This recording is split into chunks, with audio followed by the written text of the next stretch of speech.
بسم اللہ الرحمن الرحیم اللہ ولی الذین آمنوا یخرجهم من الظلمات إلى النور والذین کفروا أولیاؤهم الطاغوت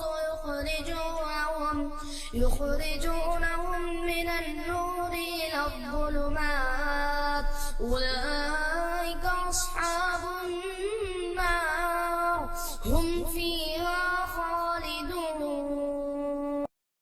السلام علیکم ورحمۃ اللہ وبرکاتہ. الحمد للہ رب العالمین والصلاة والسلام علی سید الانبیاء والمرسلین وعلی آلہ وصحبہ اجمعین اما بعد. محترم حاضرین، سیرت صحابہ میں آج ہم ایک ایسی شخصیت کے حالات زندگی آپ کے سامنے بیان کرنے جا رہے ہیں جن کو اللہ کے نبی صلی اللہ علیہ وسلم نے سیف اللہ المسلول، اللہ کی سونتی ہوئی تلوار، اللہ کی ایسی تلوار جسے سونت لیا گیا ہو، لے لیا گیا ہو، یہ ٹائٹل دیا تھا اللہ کے رسول صلی اللہ علیہ وسلم نے. ہم بات کر رہے ہیں حضرت خالد بن ولید کی.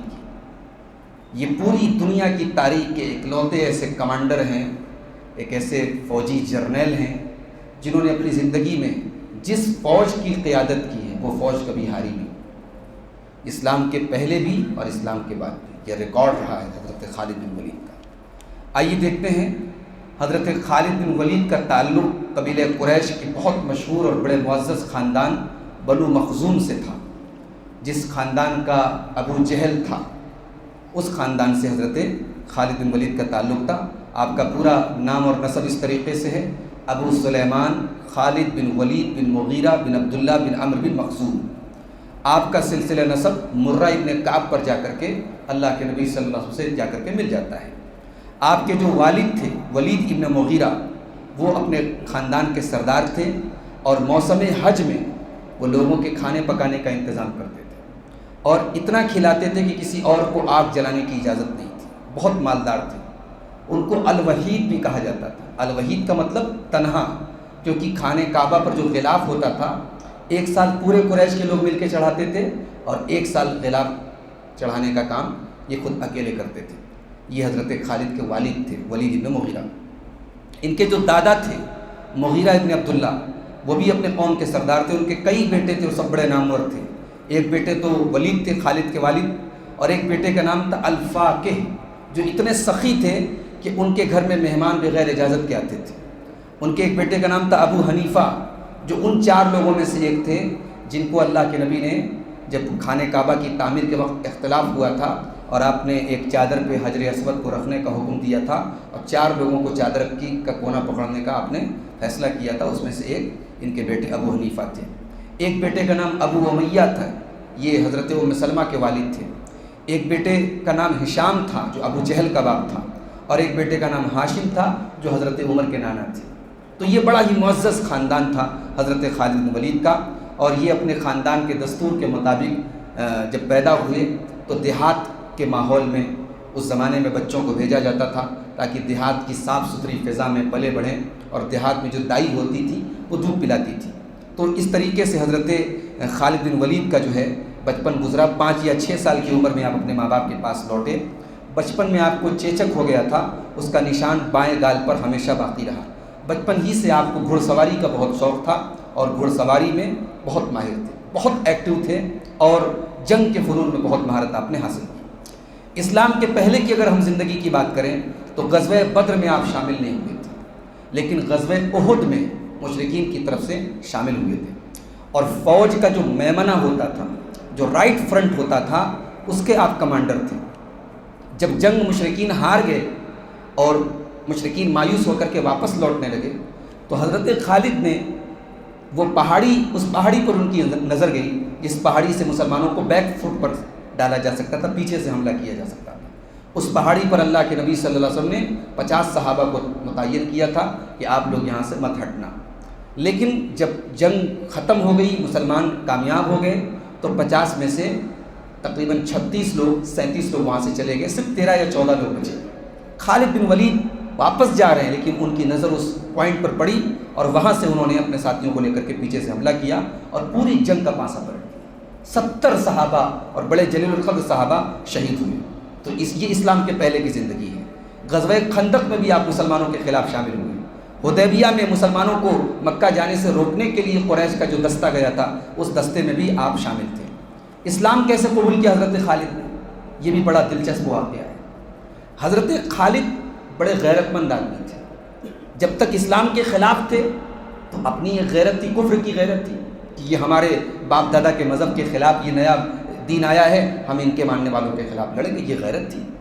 مگر اللہ کے نبی جانتے تھے کہ خالد جیسا جینیس آدمی اگر اسلام کے پالے میں آ گیا تو یہ بہت بڑا انقلاب برپا کر سکتا ہے۔ چنانچہ فتح مکہ کے موقع پر، فتح مکہ سے بھی پہلے سن 7 ہجری میں جب اللہ کے نبی عمرہ کرنے کے لیے مکہ آئے تو آپ نے خالد کے بھائی کو بلوایا۔ ان کے بھائی تھے ولید ابن ولید، وہ مسلمان ہو چکے تھے۔ اللہ کے نبی نے ان کو بلوایا اور ان سے کہا ما مثل خالد یجہل الاسلام، خالد کے جیسا انسان اسلام سے ناواقف ہے، اسلام خالد کو نہیں سمجھ میں آ رہا ہے، خالد جیسے جینیس آدمی کو۔ وَلَوْ كَانَ جَعَلَ نِكَایَتَهُ وَحْدَهُ مَعَ الْمُسْلِمِينَ عَلَى الْمُشْرِكِينَ كَانَ خَيْرًا لَهُ۔ آپ نے فرمایا کہ آج خالد ہم سے لڑ رہا ہے، خالد کے جیسا آدمی اسلامی فوج میں ہونا چاہیے، اس کی تلوار اسلام کے لیے اٹھنی چاہیے، اس کے حملے مشرکین پر ہونے چاہیے۔ اگر وہ ہماری فوج میں آ جائے، ہماری صف میں آ جائے تو ہم اسے وہ مقام دیں گے جو دوسروں کو نہیں دیتے۔ جب یہ بات حضرت خالد کے بھائی نے ان کو پہنچائی اور ان کو اسلام قبول کرنے کی دعوت دی تو حضرت خالد رضی اللہ تعالیٰ عنہ کے دل میں اسلام کے لیے ایک سافٹ کارنر پیدا ہوا۔ اس کے بعد حضرت عمرو بن عاص کے ساتھ مل کر کے اور حضرت عثمان بن طلحہ کے ساتھ مل کر کے ان تینوں لوگوں نے اسلام کو قبول کیا۔ یہ 3 بڑی بڑی ہستیاں تھیں۔ جب یہ تینوں لوگ اسلام قبول کرتے ہیں تو اللہ کے نبی اتنے خوش ہوتے ہیں کہ آپ خوشی میں کہتے ہیں ان مکہ قد القت الینا افلاز کبدنا، آج مکہ نے اپنے جگر کے ٹکڑے ہمارے حوالے کر دیے۔ آج مکہ کے 3 بڑے بڑے جینیس لوگ اسلام کے اندر آئے ہیں۔ مدینہ پہنچنے کے بعد حضرت خالد بن ولید نے اپنا ایک خواب بیان کیا حضرت ابوبکر صدیق کو، کہا کہ میں نے خواب دیکھا ہے کہ میں ایک ایسے جگہ پر ہوں جو بڑی تنگ جگہ ہے اور بالکل سوکھی جگہ ہے، چٹیل میدان ہے، اور وہاں سے میں نکل کر کے ایک بالکل کشادہ اور ہری بھری جگہ میں جا رہا ہوں۔ تو حضرت ابوبکر نے اس خواب کی تعبیر بیان کی کہ اللہ تعالیٰ نے آپ کو اسلام کی ہدایت دی ہے اور کفر کی اس تاریک اور اندھیری نگری سے نکل کر کے آپ اسلام کی طرف آئے۔ حضرت خالد نے اپنی بہادری کا سب سے پہلا جوہر جو دکھایا سن 8 ہجری میں، اللہ کے نبی نے رومیوں سے، اس زمانے میں بڑی طاقت تھی، عیسائیوں کی طاقت تھی، کرسچن رومن ایمپائر، تو رومیوں کی جو طاقت تھی ان سے لڑنے کے لیے اللہ کے نبی نے ایک لشکر روانہ کیا، کیونکہ اللہ کے نبی کو اطلاع ملی تھی کہ رومیوں کا جو وہاں کا کمانڈر تھا شرحبیل بن عمرو الغسانی، اس نے اللہ کے نبی کے ایک صحابی کو قتل کیا تھا اور مسلمانوں پر حملہ کرنے کے فراق میں تھا۔ تو 3000 لوگوں کا لشکر اللہ کے نبی نے بھیجا اور اس لشکر میں خالد بن ولید ایک عام فوجی کی حیثیت سے شامل ہوئے تھے۔ اللہ کے نبی نے لشکر کا کمانڈر کس کو بنایا تھا؟ اپنے چہیتے حضرت زید بن حارثہ۔ یہ بھی اللہ کے نبی کی نبوت کی سچی دلیل ہے۔ اسلام کے لیے قربانی دینے کی بات آئی تو نبی نے اپنے گھر کے اپنے چہیتے انسان کو آگے کیا۔ بھئی آج کیا ہوتا ہے، لوگ اپنے لوگوں کو بچانے کی کوشش کرتے ہیں۔ اللہ کے نبی نے کہا کمانڈر زید بن حارثہ ہوں گے، اور اگر وہ شہید ہو جائیں تو جعفر بن ابی طالب ہوں گے۔ جعفر بن ابی طالب کون ہے؟ اللہ کے رسول کے چچا کے بیٹے، اور کہا اگر وہ بھی شہید ہو جائیں تو عبداللہ ابن رواحہ کو اپنا کمانڈر بنا لینا، اور جب تینوں شہید ہو جائیں تو مسلمان جس کو چاہے اپنا کمانڈر بنا سکتے ہیں۔ جب یہ 3000 کا لشکر رومیوں کی طاقت سے مقابلہ کرنے کے لیے جب ایک جگہ کا نام تھا موتا، جب وہاں پہنچا تو سامنے 2 لاکھ کی فوج تھی، 2 لاکھ کی فوج تھی اور مسلمانوں کی تعداد صرف 3000۔ اب یہ بڑی عجیب و غریب سچویشن تھی مسلمانوں کے لیے۔ مسلمان 2 رات تک لگاتار غور کرتے رہے، میٹنگ کرتے رہے۔ کچھ لوگوں کا کہنا تھا کہ اللہ کے نبی کے پاس خط بھیجا جائے، کسی کو بھیجا جائے، پوری سچویشن بتائی جائے اور مدینہ سے اور سپورٹ لیا جائے، کمک منگائی جائے۔ کچھ لوگوں کا یہ کہنا تھا کہ نہیں، ہم آئے ہیں تو ہم جنگ کریں گے، اللہ تعالیٰ ہمیں کامیاب کرے گا، نہیں کامیاب ہوئی تو شہید ہو جائیں گے۔ یہ جو فوج کے کمانڈر تھے حضرت عبداللہ ابن رواحہ، ان کی بھی رائے یہی تھی۔ بہرحال جنگ شروع ہوئی اور مسلمانوں کو بہت پریشانی اٹھانی پڑی اور ان کے تینوں کمانڈر ایک کے بعد ایک شہید ہو گئے۔ پہلے حضرت زید شہید ہوئے، پھر حضرت جعفر شہید ہوئے، پھر حضرت عبداللہ ابن رواحہ، یہ تینوں صحابی شہید ہو گئے۔ اب مسلمانوں نے اپنا کمانڈر بنایا خالد بن ولید رضی اللہ تعالیٰ عنہ۔ خالد نے باقی ٹائم فوج کو جنگ کرنے سے روک دیا۔ اب رات میں حضرت خالد نے دماغ لگایا کہ میں کیا کروں، تو انہوں نے پوری جنگ کی ترتیب پلٹ دی۔ جو جنگ کا رائٹ فرنٹ تھا اس کو لیفٹ فرنٹ کر دیا، جو لیفٹ فرنٹ تھا اس کو رائٹ کر دیا، جو آگے کا حصہ تھا اس کو پیچھے کر دیا، جو پیچھے کا حصہ تھا اس کو آگے کر دیا۔ اور پھر کچھ لوگوں کو یہ ذمہ داری تھی کہ صبح جب جنگ شروع ہونے والی ہو تو اس وقت خوب دھول اڑائے، لشکر کے پیچھے خوب دھول اڑائے۔ اگلی صبح جب جنگ شروع ہونے کا معاملہ آیا تو غسانی جو تھے، جو سامنے فوج تھی، وہ حیران تھی عیسائیوں کی، کیونکہ ان کے سامنے سب نئے چہرے تھے اور نئے لوگ تھے، اور فوج کے پیچھے، لشکر کے پیچھے جو دھول اڑ رہی تھی، ان کو لگا کہ شاید مسلمانوں کی مدد کے لیے کافی سپورٹ مدینے سے آ گیا ہے۔ اس کے بعد حضرت خالد نے مسلمانوں کو پیچھے ہٹنے کا حکم دیا۔ ان کو لگا، رومیوں کو لگا کہ یہ مسلمانوں کی کوئی نئی چال ہے اور وہ جو ہے ہمیں پھنسانا چاہتے ہیں۔ تو اس طریقے سے جنگ نہیں ہوئی، رومی واپس چلے گئے، اور 2 لاکھ کی خطرناک فوج جو لڑنے بھڑنے میں ماہر تھی، اس فوج سے اپنی فوج کو 3000 کی معمولی سی فوج کو سیف حضرت خالد بن ولید بچا کر کے محفوظ لے کر کے چلے آئے۔ اس جنگ میں حضرت خالد رضی اللہ تعالیٰ عنہ نے بہت بے جگری سے لڑے تھے، ان کے ہاتھ میں 9 تلواریں ٹوٹی تھیں، اور جب اس جنگ کے بعد آپ مدینہ لوٹے تو اللہ کے رسول نے آپ کو سیف اللہ المسلول، اللہ کی سونتی ہوئی تلوار کا لقب دیا تھا۔ جب اللہ کے نبی مکہ کو فتح کرنے کے لیے مکہ میں داخل ہو رہے تھے تو مسلمانوں کے لشکر کے 4 حصے تھے، اس میں ایک حصے کے کمانڈر حضرت خالد بن ولید رضی اللہ تعالیٰ عنہ تھے۔ سن 10 ہجری میں اللہ کے نبی نے حضرت خالد کو نجران ایک دستہ دے کر کے بھیجا کہ اگر نجران کے کرسچنز اور عیسائی اسلام قبول کر لیں تو وہاں رہ کر کے انہیں کتاب و سنت کی تعلیم دے، اور اگر انکار کریں تو ان سے جنگ کریں۔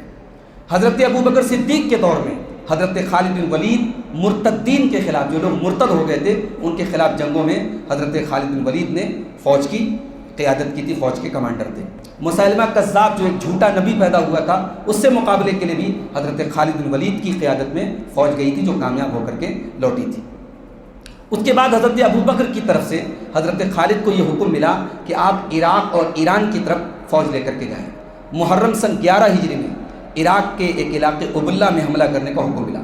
وہاں پہنچ کر کے خالد نے وہاں کا جو حاکم تھا ہرمز، جو پرسین تھا، جو ایرانی تھا، اس کو حضرت خالد نے خط لکھا اور کہا کہ اے ہرمز، اسلام قبول کر لو، اسلامی حکومت کے آگے سر تسلیم خم کرتے ہوئے جزیہ ادا کرنا شروع کر دو، ورنہ تمہیں ایک ایسی قوم سے پالا پڑا ہے جس سے موت اتنی ہی پیاری ہے جتنی تمہیں زندگی پیاری ہے۔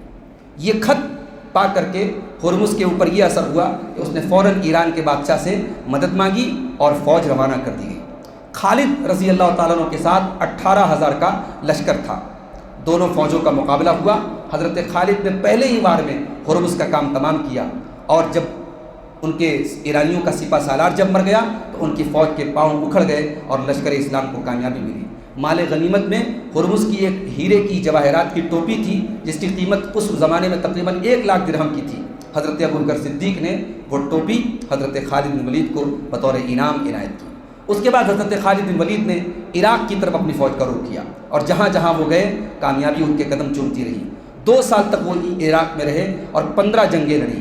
فوج کی تعداد کم ہونے کے باوجود اور جنگ کے سامان کی قلت کے باوجود حضرت خالد بن ولید نے بہت ہی تھوڑے عرصے میں وہ فتوحات حاصل کی جو بڑا سے بڑا جنرل بھی آج تک حاصل نہیں کر سکا۔ حضرت ابوبکر صدیق کے دور میں حضرت خالد نے عراق کا زیادہ تر حصہ فتح کر لیا۔ اس کے بعد ملک شام میں، سیریا میں وہ فوج کو لے کر کے گئے۔ حضرت عمر فاروق جب خلیفہ ہوئے تو انہوں نے مسلمانوں کی فوج کا کمانڈر حضرت خالد بن ولید کے بجائے حضرت ابو عبیدہ بن جراح کو بنا دیا۔ حضرت عمر نے یہ کام کیوں کیا؟ اس کی ایک وجہ یہ تھی کہ حضرت خالد بن ولید جنگوں میں رسک بہت لیتے تھے۔ فوج کی تعداد کم ہوتی تھی، سامان کم ہوتا تھا، پھر بھی وہ رسک لے لیتے تھے۔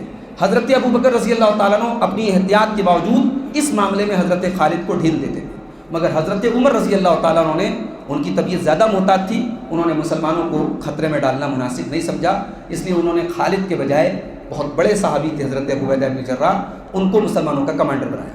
دوسری وجہ یہ تھی کہ بہت سارے مسلمانوں کے دل میں یہ بات بیٹھ گئی تھی کہ جو بھی فتوحات حاصل ہو رہی ہیں وہ خالد کی قیادت اور خالد کی موجودگی کی وجہ سے ہو رہی ہے، تو مسلمانوں میں ایک طریقے کی شخصیت پرستی پیدا ہو رہی تھی جو کہ مناسب نہیں تھی۔ تو حضرت عمر نے یہ قدم اٹھایا تاکہ لوگوں کو یہ پتہ لگ جائے کہ ٹھیک ہے خالد بہت بہادر ہیں، لیکن اللہ کی مدد اللہ کی ذات سے آتی ہے، کسی کمانڈر اور کسی انسان کا کمال نہیں۔ چنانچہ جب حضرت خالد کو چینج کیا تو حضرت عمر نے تمام شہروں میں یہ پیغام بھیجا کہ انی لم اعزل خالدا عن سخطۃ ولا خیانۃ، میں نے خالد کو ان کے عہدے سے اس لیے نہیں ہٹایا ہے کہ میں ان سے ناراض ہوں یا انہوں نے کسی خیانت سے کام لیا ہے، ولکن الناس فتنوا بہ، لیکن لوگ ان کی وجہ سے آزمائش میں پڑ گئے ہیں۔ فخفت ان یوکلوا الیہ، مجھے ڈر ہے کہ کہیں لوگ ان کے حوالے نہ ہو جائیں اور لوگ ان کے ذریعے آزمائے نہ جائیں۔ تو میں ان لوگوں کو یہ بتانا چاہتا ہوں کہ حقیقت میں مدد کرنے والا اللہ ہے، لوگ کس طریقے کے فتنے میں نہ پڑیں۔ سن 21 ہجری میں حضرت خالد بن ولید کی وفات ملک شام کے شہر حمص میں بستر پر ہو رہی تھی۔ پوری زندگی میدان جنگ میں اپنی بہادری کے جوہر دکھانے والا اسلامی فوج کا یہ کمانڈر بستر پہ اپنی آخری سانسیں لے رہا ہے، اور اس وقت حضرت خالد بن ولید کی زبان پر کیا کلمات تھے؟ کہتے ہیں کہ میں نے اپنی زندگی میں 100 سے زیادہ جنگیں لڑی ہیں، اور میرے بدن میں ایک بالشت بھی ایسی جگہ نہیں ہے جہاں تیر کا، تلوار کا، خنجر کا کوئی زخم نہ ہو، اور آج میں اپنے بستر پہ مر رہا ہوں۔ اپنی نیچرل موت میری ہو رہی ہے جیسے ایک اونٹ مرتا ہے۔ میں ایک فوجی کمانڈر ہوں، میں آج ایک کمانڈر کی موت نہیں مر رہا ہوں، ایک اونٹ کی موت مر رہا ہوں۔ فلا نامت اعین الجبناء، بزدلوں کی آنکھوں میں کبھی نیند نہ آئے۔ یہ کہنے کے بعد حضرت خالد بن ولید رضی اللہ تعالیٰ عنہ تھوڑی دیر کے بعد اللہ کو پیارے ہو گئے۔